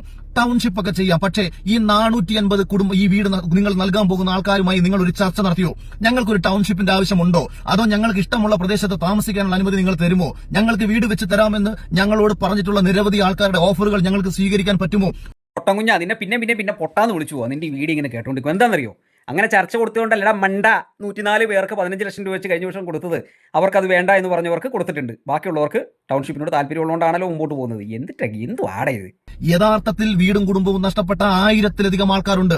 4 വട്ടം അവിടെ പോയിട്ട് അറിഞ്ഞല്ലേ, യഥാർത്ഥത്തിൽ വീടും കുടുംബവും നഷ്ടപ്പെട്ട ആ 1000-ലധികം ആളുകളുടെ ലിസ്റ്റ് നിന്റെ പേജിൽ കൂടെ തന്നെ നീ പരസ്യപ്പെടുത്ത്. അത് വയനാട് ജില്ലക്കാരെന്ന നിലയിൽ ഉത്തരവാദിത്തപ്പെട്ട ആളുകളിൽ എത്തിച്ചിട്ട് കലക്ടറുടെ അടുത്ത് എത്തിച്ചിട്ട് അർഹതപ്പെട്ടവരാണെന്ന് പരിശോധിപ്പിക്കാം. അതല്ലേ ചെയ്യാൻ പറ്റുള്ളൂ. വെറുതെ വാളിത്തരം പറയലടാ കുഞ്ഞ. ആരെങ്കിലും പറയുന്ന കൊടുത്ത് വിടുവായത്തും പറഞ്ഞൊരു കനത്തിലങ്ങ് ഇരിക്കട്ടെ എന്ന് കരുതിയിട്ട് പറഞ്ഞിട്ട് കാര്യമില്ല. ലിസ്റ്റ് ഉണ്ടോ? ഉണ്ടെങ്കിൽ ചെയ്യ്. ഞാനും നിന്നോട് ഇതുപോലെ തന്നെ പബ്ലിക്കിൽ ഇടാൻ വേണ്ടിയിട്ട് ചെയ്യുന്ന ഈ വീഡിയോയിൽ ഞാനും പറയുന്നു, നീ ആ ലിസ്റ്റ് തന്നാൽ ആ ലിസ്റ്റ് കൃത്യമായി ജില്ലാ ഭരണകൂടങ്ങളിലും അധികാരികളിലും ഉത്തരവാദിത്തപ്പെട്ട ആളുകളിലും എത്തിച്ച് കളക്ടർ ഓഫീസിലടക്കം കൊണ്ടുപോയി കൊടുക്കുന്ന വീഡിയോ അടക്കം നിനക്ക് ഞാൻ എടുത്തിട്ട് തരാം. അങ്ങനെ ഉണ്ടെങ്കിൽ ആ ലിസ്റ്റ് പുനഃപരിശോധിച്ചിട്ട് അവരുടെ നിലവിലെ സ്ഥിതിയും അർഹതപ്പെട്ടവരാണോ എന്നുള്ളത് പരിശോധിച്ച് ലിസ്റ്റിൽ പെടുത്തും. അല്ലെങ്കിലോ എന്നോട് ചൂണ്ടിക്കാണിച്ചിട്ട് പറഞ്ഞു, അഖില എഴുതി വെച്ചോളൂ, 10 ദിവസത്തിനകം ഈ ഭാഗം പൊട്ടിയിരിക്കും. അവർ പറഞ്ഞ് കൃത്യം 10 ദിവസം പോലും ആയിട്ടില്ല, വെറും ഒരാഴ്ചക്കുള്ളിൽ ആ മല വീണ്ടും പിടിച്ച് താഴേക്ക് വന്നിരിക്കുന്നു. കേസ് ഇത്തരം ദുരന്ത മേഖലകളിലൂടെ പോയി ബ്ലോഗർമാർക്ക് ഇത്തരം വീഡിയോകൾ എടുത്ത് പ്രചരിപ്പിക്കാൻ അനുവാദം ഇല്ല എന്നുള്ള ഒരു സ്ഥലമാണ് ഈ സ്ഥലം. അവിടെ പോയി വീഡിയോ എടുത്ത് ലൈവ് എടുത്തിട്ട് പ്രചരിപ്പിച്ചു. ഓക്കെ, ശരി, നോ പ്രോബ്ലം. അഖിൽമാരാറില്ലേ, ലോക പണ്ഡിതനാണ്, ഓക്കെ, സമ്മതിച്ചു. പക്ഷേ ഈ പറയുന്ന കാര്യങ്ങൾ എന്തൊക്കെയാണ്? ആക്ഷൻ കമ്മിറ്റി ആളുകൾ ദേ അവിടെ ഇടിഞ്ഞു. പൊട്ടാ, മുകളിൽ നിന്ന് മഴ പെയ്ത് ഒലിച്ചു വരുന്ന മലവെള്ളം, ആ മലവെള്ളത്തിൽ ഇളകിക്കിടക്കുന്ന മണ്ണുകളും ഇടിഞ്ഞു പോയ ഭാഗങ്ങൾ കൂട്ടിയോജിപ്പിക്കാൻ ആക്കിയിരുന്ന മണ്ണും ഒക്കെ ഇളകി വരുന്ന ചെളിയാണ് അതിൽ പോയിക്കൊണ്ടിരിക്കുന്നത്. അല്ലാതെ അവിടെ ഒരു ഉരുളും പൊട്ടിയിട്ടില്ല എന്ന് അവിടുത്തെ തന്നെ അധികാരികൾ പറയുമ്പോൾ കൊല്ലത്തിരിക്കുന്ന നിനക്കാണോ കൃത്യമായിട്ട് അറിയാവുന്നത്? വെയിറ്റിംഗ് ഷെഡ് തൊട്ട് 15 ലക്ഷം രൂപ എന്ന് പറഞ്ഞ് നമ്മുടെ മുന്നിൽ അടിച്ചു വെച്ചേക്കുന്ന ഒരു വെയിറ്റിംഗ് ഷെഡിന് 4 ലക്ഷം രൂപ പോലും ചെലവാകില്ല എന്നുള്ള യാഥാർത്ഥ്യം ഇരിക്കെ ത്തോടെ നമ്മൾ വിളിച്ചു പറയുമ്പോൾ ഇങ്ങനെ ചില പൊട്ടത്തരങ്ങളൊക്കെ ഇടയ്ക്ക് വിളിച്ചു പറയും. രാഷ്ട്രീയം പിന്നെ സർക്കാരിനോടുള്ള വിദ്വേഷമാണെങ്കിലും എൻ്റെ പൊന്ന അഖിൽമാരാറെ, 15 ലക്ഷം രൂപ എന്ന് എഴുതി വെച്ചിട്ടുള്ള ഇടത് സർക്കാരിൻ്റെ 4 ലക്ഷം രൂപ ചിലവ് വരാത്ത ഒരു വെയിറ്റിംഗ് ഷെഡിൻ്റെ ഒരു ഫോട്ടോ നിൻ്റെ പേജിലിട്. വെല്ലുവിളിക്കുന്നു. പക്ഷേ 9 വർഷം മുമ്പുണ്ട് കേട്ടോ. ഇന്നത്തെ സിമെൻറ്റിൻ്റെ വിലയുടെ 4 മാത്രം 160 രൂപ 180 രൂപയൊക്കെ ഒരു ചാക്ക് സിമെൻറ്റിന് ഉണ്ടായിരുന്ന 120 രൂപ തൊട്ടുണ്ടായിരുന്ന കാലത്തും 30 ലക്ഷം രൂപ 20 ലക്ഷം രൂപയുടെ മുകളിൽ വെയിറ്റിംഗ് ഷെഡിന് എഴുതി വെച്ച കാലമുണ്ട്. അറിയാതെ അങ്ങ് പറഞ്ഞു പോയതല്ലേ. ഇങ്ങനെയൊക്കെ വിളിച്ചു പറയാവോ? 105 വീടുകളാണ് മുസ്ലിം ലീഗ് ചെയ്തു കൊടുക്കുന്നത്. ഈ 105 വീടുകളും യഥാർത്ഥത്തിൽ സർക്കാരിന്റെ ലിസ്റ്റിൽപ്പെട്ടവരാണ്. ആ ലിസ്റ്റിൽപ്പെട്ടവർക്ക് 15 ലക്ഷം രൂപ കൊടുത്തിട്ട് അവർ മുസ്ലിം ലീഗ് വെക്കുന്ന വീടുകളിലേക്ക് മാറിപ്പോയി താമസിക്കുകയാണ്. ആലോചിക്കണം. മറുപടി മുസ്ലിം ലീഗുകാർ പറയേണ്ടി വരും. കാരണം 15 ലക്ഷം രൂപ വെച്ച് മേടിച്ച ആളുകൾക്ക് വീണ്ടും വീടും സ്ഥലം മേടിച്ച് വീട് പണിത് കൊടുക്കുക എന്ന് പറഞ്ഞാൽ അത് ശരിയായ പരിപാടിയാണോ? ഇനി അങ്ങനെ ആണെങ്കിൽ തന്നെ കുഴപ്പമൊന്നുമില്ല കേട്ടോ. പക്ഷേ മുസ്ലിം ലീഗുകാർ പണിത് കൊടുത്ത വീട്ടിലാണോ താമസിക്കുന്നത്? സർക്കാർ കൊടുത്ത 15 ലക്ഷം രൂപ കൊണ്ട് സ്ഥലവും വീടും പണിതിട്ടാണോ അവർ താമസിക്കുന്നത് എന്നുള്ളത് ചിന്തിക്കേണ്ടി വരും. അപ്പോൾ അഖിൽമാരാരെ, ആവേശമൊത്ത ഓരോ കാര്യങ്ങൾ പറയുന്ന സമയത്ത് ഒന്ന് ചിന്തിച്ചാൽ മതി. വെറുതെ മുസ്ലിം ലീഗിനെ കൂട്ടിയിട്ട് പ്രതിക്കൂട്ടിലാക്കല്ലേട്ടാ. 20 ലക്ഷം രൂപ ഒരാളുടെ കയ്യിൽ നിന്ന് വീട് വെക്കാൻ വേണ്ടി മേടിക്കുന്ന സർക്കാർ വസ്തു ഇല്ലാതെ വെളിയിൽ പോയി താമസിക്കാൻ വേണ്ടി ഒരുവൻ പെർമിഷൻ കൊടുക്കുന്ന സമയത്ത് അവന് നൽകുന്നത് 15 ലക്ഷം രൂപ. പൊട്ടത്തരം. ഇതൊക്കെ കേൾക്കുന്ന മനുഷ്യന്മാർ ഇതെല്ലാം അങ്ങോട്ട് വിശ്വസിക്കുന്നുണ്ടല്ലോ എന്ന് ഓർക്കുമ്പോഴാട്ടോ എടാ പൊട്ട 15 ലക്ഷം രൂപ കൊടുക്കുമ്പോൾ എന്ന് പറയുമ്പോൾ അതിന് മുകളിലോട്ട് വരുന്ന ടാക്സും കാര്യങ്ങളൊക്കെ നിന്റെ വേറെ വലിയൊരു വന്നിട്ടുണ്ടെങ്കിൽ ഒരു വീട് പണിയുന്ന ആളെ സംബന്ധിച്ചിട്ട് അതിൽ വരുന്ന ഒരു 20 ലക്ഷം രൂപ നമ്മൾ ഒരു വീട് പണിയാൻ വേണ്ടി കൊടുക്കുമ്പോൾ എത്ര ശതമാനം അതിൽ നിന്ന് ആ കോൺട്രാക്ടർക്ക് തന്നെ നഷ്ടപ്പെടുന്നു നിനക്കല്ലോ പിടുത്തമുണ്ടോ? വീട് പണിയാനായി അവരുടെ കയ്യിൽ എത്ര തുക ബാക്കി കിട്ടുമെന്നറിയോ? ഒരു 2 ലക്ഷം രൂപയുടെ ഒരു പദ്ധതിക്ക് പോലും ഏകദേശം 48,000 രൂപയോളം കുറവ് വരും. അറിയാമോ നിനക്ക്? ഇതൊക്കെ അറിയണം. ചുമ്മാ ഇങ്ങനെ വായി തന്നെ വിളിച്ചു പറഞ്ഞിട്ട് കാര്യമില്ല കേട്ടാ. ഇനി 50 ലക്ഷം രൂപ വെച്ചിട്ട് ഈ 450 സ്ഥാനത്ത് 500 കുടുംബങ്ങൾ എടുത്തോളൂ. 50 ലക്ഷം രൂപ വെച്ചിട്ട് 500 കുടുംബങ്ങൾക്ക് കൊടുത്താൽ പോലും എത്ര രൂപ വരും? വെറും 250 കോടി രൂപയെ വരത്തുള്ളൂ. വീണ്ടും പൊട്ടനാന്ന് തെളിയിച്ചുകൊണ്ടിരിക്കുകയാണ്. 450 സ്ഥാനത്ത് 500 പേർക്ക് 50 വെച്ച് കൊടുത്താൽ 250 കോടി വരത്തുള്ളൂ. എൻ്റെ പൊന്നഖിൽമാരെ, ഈ 765 നീ പറഞ്ഞുകൊണ്ടിരിക്കുന്ന ഫണ്ട് ഏതാണ്? ആ ഫണ്ട് മൊത്തം തുക എന്നു മുതൽ ആ അക്കൗണ്ടിൽ വന്നിട്ടുള്ളതാണ്? ഫ്ലഡ് റിലീഫ് ഫണ്ടിൻ്റെ അക്കൗണ്ട് എടുത്തിട്ട് പരിശോധിക്കുക. എന്നിട്ട് മനസ്സിലാക്കുക 2025 ഓഗസ്റ്റ് 30 ഇട്ട് വന്നതാണോ, 2024 ഓഗസ്റ്റ് 30 ഇട്ട് വന്നതാണോ, എന്താണ് യഥാർത്ഥത്തിൽ ആ ഫണ്ട് എന്നുള്ളത് പരിശോധിക്കുക. അത് വെറും പൊട്ടനാവല്ലേ? എന്തുവാടെ ഇങ്ങനെ? നിന്നെയൊക്കെ കുറച്ച് ബുദ്ധിയുള്ളവരെന്നൊക്കെ കേട്ടോ വിചാരിച്ചുകൊണ്ടിരുന്നത്. ഇപ്പം വെറും കീടം തന്നെയല്ലേ നീ? കഷ്ടം. ആത്മബോധവും ആത്മാഭിമാനവുമുള്ള ഏതൊരു കമ്മ്യൂണിസ്റ്റുകാരനും മനസ്സിലാക്കണം, നിങ്ങൾ വിശ്വസിക്കുന്ന നിങ്ങളുടെ രാഷ്ട്രീയ പാർട്ടി മനുഷ്യന്റെ പച്ച മാംസം വിറ്റു തിന്ന് ജീവിക്കുന്ന നരഭോജികളെ കാട്ടിയും ക്രൂരരാണെന്ന് നിങ്ങൾ വിശ്വസിച്ചേ കഴിയൂ. അത്രയും നെറികെട്ട ഒരു സർക്കാരാണ് ഇന്ന് കേരളത്തിലുള്ളതെന്ന് എന്റെ സത്യം കേട്ടോ അഖിൽമാരെ നീ പറഞ്ഞത്. ഇതുപോലെ നെറികെട്ടൊരു ഭരണം എനിക്കിപ്പോൾ 40 വയസ്സായി, ഞാൻ കണ്ടിട്ടില്ല. സത്യസന്ധം കേട്ടോ. ഇപ്പം നീ ആ പറഞ്ഞ സ്റ്റേറ്റ്മെൻറ്റ് കറക്റ്റാണ്. ഇതുപോലെ നെറികെട്ട ഭരണം കണ്ടിട്ടില്ല. കാരണം വണ്ട് തോറിക്കൊണ്ടിരുന്ന ഓലക്കെട്ടിടങ്ങളിൽ നിന്ന് ഹൈടെക് കെട്ടിടങ്ങളായി മാറി നമ്മുടെ നാട്ടിലെ സ്കൂളുകൾ. ഒരു കട്ടിലിൽ 4 പേർ കിടന്നിരുന്ന പ്രസവ വാർഡിൽ ഇന്ന് ഹൈടെക് കട്ടിലോട് കൂടിയിട്ട് ഒരു രോഗിയെ മാത്രം കിടത്തി ഏറ്റവും മികച്ച ശീതീകരിച്ച റൂമുകളാക്കി മാറ്റി പ്രസവ വാർഡുകൾ. പീഡിയാട്രി വാർഡുകൾ അതിനേക്കാൾ മികച്ചത്. ആശുപത്രി കെട്ടിടങ്ങൾ പലത് വന്നു. ആശുപത്രി സംവിധാനങ്ങൾ മാറി. ആവശ്യത്തിന് ഡോക്ടർമാരുള്ള ആശുപത്രികളുണ്ടായി നമ്മുടെ കേരളത്തിൽ. പ്രൈമറി സ്കൂൾ മുതൽ LKG UKG മുതൽ എയ്ഡഡ് സ്കൂളുകളിൽ മുതൽ വന്ന മാറ്റങ്ങൾ നിരവധി. ഓരോ പഞ്ചായത്തിലും ഹയർ സെക്കൻഡറി സ്കൂളുകൾ പലതായി. സർക്കാരിന് കീഴിൽ വരുന്ന ഒരു സ്കൂളിന് പോലും ഉണ്ടാകില്ല ഒരു ഫണ്ട് ഇല്ലാത്ത, ഈ സർക്കാരിൽ നിന്ന് വെക്കപ്പെട്ട ഫണ്ടില്ലാത്ത സ്കൂളുകൾ. അക്കരെ ഇക്കരെ പാലം മുറിച്ച് കടക്കാൻ മരപ്പാലങ്ങൾക്ക് പകരം ഇന്ന് കോൺക്രീറ്റ് പാലങ്ങളുണ്ടായി. നിരവധി അനവധി. ഓട്ടോറിക്ഷ പോയി കഴിഞ്ഞാൽ ഗർഭിണി ആശുപത്രിയിലെത്തുന്നതിന് മുമ്പ് വണ്ടിയിൽ പ്രസവിക്കുന്ന കാലഘട്ടത്തിൽ നിന്ന് വളരെ ചുരുങ്ങിയ സമയം കൊണ്ട് ആശുപത്രിയിലെത്താൻ പറ്റുന്ന റോഡുകൾ ഉൾപ്രദേശങ്ങളിൽ നിന്ന് പോലും ഉണ്ടായി. PWDയുടെ കീഴിൽ വരുന്ന ഒരു റോഡ് പോലും ഇന്ന് പൂർത്തീകരിക്കപ്പെടാൻ ഇല്ലാത്തത് ഈ സർക്കാരിൻ്റെ ഏറ്റവും വലിയ പരാജയമാണ്. അങ്ങനെ പരാതികളുടെ പരാജയങ്ങളുടെ ഒരു വലിയ നീണ്ട നിരയെടുത്താൽ 2018 പ്രളയകാലത്തിൽ പോലും നമ്മുടെ കേരളത്തെ അതിൽ നിന്ന് ഇങ്ങോട്ട് ഇത്രത്തോളം മികച്ച വികസനങ്ങളിലേക്ക് മാറ്റിയ ദുരന്തം ആയിട്ടുള്ള ഒരു സർക്കാർ. അതുപോലെ തന്നെയാണ് കാസർഗോഡ് മുതൽ കന്യാകുമാരി വരെയുള്ള നാഷണൽ ഹൈവേയിലേക്ക് സ്ഥലം ഏറ്റെടുത്ത് കഴിഞ്ഞാൽ മാത്രമേ റോഡ് പണിക്ക് വേണ്ടിയിട്ട് ഫണ്ട് അനുവദിക്കൂ എന്ന് പറഞ്ഞ കേന്ദ്ര സർക്കാരിന് 5500 കോടിയോളം മുടക്കി സ്ഥലം ഏറ്റുകൊടുത്ത ഒരു സർക്കാർ വൻ പരാജയം തന്നെയാണ്. വിഴിഞ്ഞം പോർട്ട് പോലെ, പലരാലും ഉപേക്ഷിക്കപ്പെട്ട ഗെയിൽ പദ്ധതി പോലെ നിരവധി അനവധി പദ്ധതികളും ഹൈടെക് IT ഹബ്ബുകളും ഒക്കെ സ്ഥാപിച്ച ഈ സർക്കാർ പരാജയം തന്നെയാണ്. ഇതുപോലെ ദുരന്തം ബിസിനസ് ഹബ്ബുകളടക്കം സ്ഥാപിച്ച സർക്കാർ ഇതിനു മുമ്പ് ഉണ്ടായിട്ടില്ല, ഇനിയോട്ട് ഉണ്ടാകാൻ പോകുമില്ല. അങ്ങനെയൊക്കെ കണക്ക് കൂട്ടുമ്പോൾ ഇതുപോലെ നശിച്ചൊരു ഭരണം ഇതിനു മുമ്പുണ്ടായിട്ടില്ല അല്ലേ? അതാണ് പിണറായിസം. അങ്ങനെ നാടും റോഡും ആശുപത്രികളും പാലങ്ങളും തൊഴിലവസരങ്ങളും ഒക്കെ സൃഷ്ടിച്ച ഈ ഭരണകൂടം ദുരന്തമാണെങ്കിൽ ആ ഭരണകൂടത്തെ ഇഷ്ടപ്പെടുന്ന ഒരുപാട് ജനങ്ങൾ ഉള്ളതുകൊണ്ടാണ് ഇന്ന് സംസ്ഥാന സർക്കാരിന് UDFിനേക്കാൾ 2 ഇരട്ടി MLAമാരുള്ളതും സർക്കാർ കേരളം ഭരിക്കുന്നതും. പക്ഷേ നിന്നെപ്പോലുള്ള സോഷ്യൽ മീഡിയ ഹിജടകൾ ആ വികസന മൂല്യങ്ങളെ തകർത്തുകൊണ്ട് സോഷ്യൽ മീഡിയയിലൂടെ കള്ളങ്ങൾ പ്രചരിപ്പിക്കുമ്പോൾ ഒരു കള്ളം പലതവണ പറയുമ്പോൾ അത് സത്യമെന്ന് തെറ്റിദ്ധരിക്കപ്പെടുന്ന ഒരു സമൂഹം നമ്മുടെ കേരളത്തിലുള്ളതുകൊണ്ടും നിങ്ങൾക്കൊക്കെ കഞ്ഞി കുടിക്കാം. അതുകൊണ്ട് ആരോപണങ്ങൾ തുടരുക, വിമർശനങ്ങൾ തുടരുക. സത്യത്തിൻ്റെ പാതയിൽ ജനങ്ങൾക്ക് വികസനങ്ങൾ നൽകിക്കൊണ്ട് ഈ സർക്കാർ മുന്നോട്ട് പോവുക തന്നെ ചെയ്യും. അതുകൊണ്ട് തന്നെ നീയൊക്കെ എത്ര അധിക്ഷേപിച്ചാലും അവഹേളിച്ചാലും ഇതുപോലെ ദുരന്തമുഖത്ത് DYFന്റെ പോലുള്ള നേതാക്കൾ നയിക്കുന്ന ഒരു കൂട്ടം യുവാക്കൾ രക്ഷാപ്രവർത്തകരായി എത്തുകയും ചെയ്യും. അതിന് അധികാരത്തിൻ്റെ ഒന്നും ആവശ്യമില്ല സുഹൃത്തെ. നിന്നെപ്പോലെ ഹിജടകൾ എത്ര അധിക്ഷേപിച്ചാലും രക്ഷാപ്രവർത്തനങ്ങളുമായി ദുരന്തമുഖങ്ങളിൽ സഹായിക്കാൻ ഒരൊറ്റ കൂട്ടരെ ഉണ്ടാവുള്ളൂ എന്ന് പലവട്ടം അനുഭവിച്ചിട്ടുണ്ട്, കൂടെ പോയിട്ടുണ്ട്, കൂടെ നിന്നിട്ടുണ്ട്. അതുകൊണ്ട് ഇത്തരം യുവാക്കൾ ഇനിയും ഈ സമൂഹത്തിൽ ഉള്ളിടത്തോളം കാലം നിൻ്റെയൊന്നും വാക്കുകൾക്ക് പുല്ലുവിലയെ കൽപ്പിക്കുന്നുള്ളൂ. അതുപോലെ തന്നെ ഒരു കാര്യം കൂടി സൂചിപ്പിക്കാൻ വേണ്ടിയിട്ട് ആഗ്രഹിക്കുന്നു. മറ്റൊന്നുമല്ല, ചൂരൽമലയിലെ കാക്കാൻ ഈ സർക്കാരുണ്ട്. ചൂരന്മലയിലെ മുഴുവൻ ആളുകൾക്കും അങ്ങനെ എന്തെങ്കിലും പരിഭവങ്ങൾ ഈ ചെറ്റ പറഞ്ഞതുപോലെ നിങ്ങൾക്കുണ്ടെങ്കിൽ തീർച്ചയായിട്ടും നിങ്ങൾ ഒരു കൂട്ടം ആളുകളെ കൂട്ടി പ്രഹസനം കാണിക്കാതെ ഏതെങ്കിലും രാഷ്ട്രീയ ഹിജടകൾ പറഞ്ഞതനുസരിച്ചിട്ട് നിങ്ങളെ ദുരുപയോഗം ചെയ്യപ്പെടാതെ നിങ്ങളുടെ വേദനകൾ നേരെ കളക്ടർ ഓഫീസിൽ പോവുക, കളക്ടറെ ധരിപ്പിക്കുക. വേണമെങ്കിൽ നിങ്ങൾക്കത് വീഡിയോ എടുത്തിട്ട് അപേക്ഷകൾ സമർപ്പിക്കാം. നിങ്ങൾ അർഹതപ്പെട്ടവരാണെങ്കിൽ കൃത്യമായ നടപടികൾ ഉണ്ടാകും. നിങ്ങൾക്ക് ഈ പറയുന്ന ജില്ലാ പാർട്ടി കമ്മിറ്റികളെ സമീപിക്കാം. നിങ്ങളുടെ വാർഡ് മെമ്പറിലൂടെ നിങ്ങൾക്ക് അതിന് മുകളിലേക്ക് എവിടെ വേണമെങ്കിലും പോകാം. അങ്ങനെ പോയി കാണുക. നിങ്ങൾ അർഹതപ്പെട്ടവരാണെങ്കിൽ ആ ലിസ്റ്റിൽ പേര് എന്തെങ്കിലും കാരണവശാൽ വിട്ടുപോയിട്ടുണ്ടെങ്കിൽ അത് ചേർക്കുവാൻ വേണ്ടിയിട്ട് നിങ്ങൾക്ക് കഴിയട്ടെ. അർഹതപ്പെട്ട ആളുകൾക്ക് കൃത്യമായിട്ട് ആനുകൂല്യങ്ങൾ ലഭിക്കട്ടെ. തീർച്ചയായും സർക്കാരിൻ്റെ ശ്രദ്ധയിൽപ്പെട്ടാൽ നിങ്ങൾ ഒരു കാരണവശാലും പുറന്തള്ളില്ല എന്ന ഒരു വിശ്വാസം ഈ സർക്കാരിൽ ഉണ്ട്, അനുഭവിച്ചറിഞ്ഞതിൻ്റെ ഫലം. അതുകൊണ്ട് ഇത്തരം ഹിജടകൾക്ക് മുമ്പിൽ നിങ്ങളുടെ ആവശ്യങ്ങൾ ഇല്ലാതായി പോകരുത്. ഇതിൽ പറഞ്ഞ എന്തെങ്കിലും സത്യങ്ങളുണ്ടെങ്കിൽ നിങ്ങൾ അർഹതപ്പെട്ടവരാണ്. തീർച്ചയായും ജില്ലാ കളക്ടറെ കൂട്ടം കൂടിയല്ല, ആവശ്യക്കാർ അർഹതപ്പെട്ടവർ നിങ്ങളുടെ വാർഡ് മെമ്പറെ കൂട്ടിപ്പോകാം, നിങ്ങളുടെ ബ്ലോക്ക് മെമ്പറെ കൂട്ടിപ്പോകാം, നിങ്ങളുടെ ജില്ലാ പഞ്ചായത്ത് നിങ്ങളുടെ മെമ്പറെ കൂട്ടിപ്പോകാം. നിങ്ങളുടെ ഉത്തരവാദിത്തപ്പെട്ട നിങ്ങൾക്ക് നീതി നടപ്പാക്കി തരാൻ നിങ്ങളുടെ കൂടെ നിൽക്കുന്ന ആരെങ്കിലും കൂട്ടിപ്പോവുക.